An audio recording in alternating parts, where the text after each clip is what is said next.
Улсын эдийн засаг хүнд ард иргэдийн цалин орлого нэмэгдээгүй байхад засгийн газрын сайд нар үнэтэй том джип машин хөлөглөж байна гэх шүүмжлэл хууль зүйн дотоод хэргийн сайд нямдарч бас ихтэй.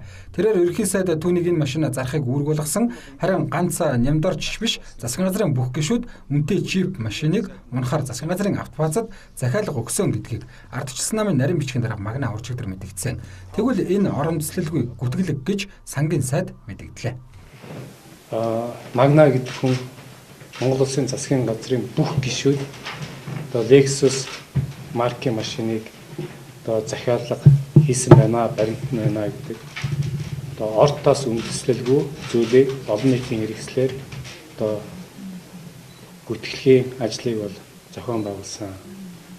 Энэ бол үндэслэлгүй худлаа зүйл гэдгийг бол та бүгдэд хариуцлагатай мэдэгдэж байгаа гэдгийг бол хэлмээр байна.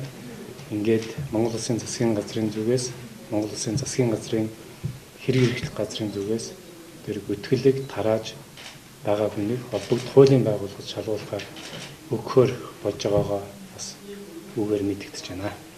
Хэрвээ засгийн газрын гишүүд шинээр автомашин худалдаж авахар бол төсөвт мөнгийг нь тусгаж хуулийн хүрээнд худалдан авалт хийгдэх ёстой гэнэ. Харин засгийн газрын автобазад одоогоор аль нэг сайдын нэр дээр автомашин худалдан авах санал ирээгүй гэлээ.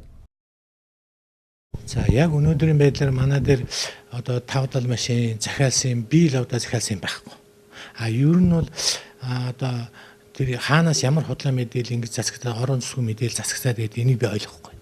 Энэ бол худлаа мэдээлэл. Ер нь бол энийг бол бүр төсөв суулгаж ээж, мөнгө тавьж тэгж шиншүүд гэдэг ямар ч тийм байхгүй. Нямдарч сайдаас эхлэлтэй тансаг зэрэглэлийн джип машины балаг эцтэй шүүхээр шийдэгдэхэр болж байна. За үнэхээр засгийн газрын гишүүд бүгд үнэтэй автомашиныг татвар төлөгчдийн мөнгөөр авч унсан бол энэ асуудалтай ёс зүйн хариуцлага хүлээх нь зөв. Харин мэдэгдсэн нь нямдарч сайд болохоос биш өөр ямар сайд дарга нар хэний мөнгөөр ямар машин хөлөглөж байгаа нь одоогоор тодорхой биш байгаа юм а.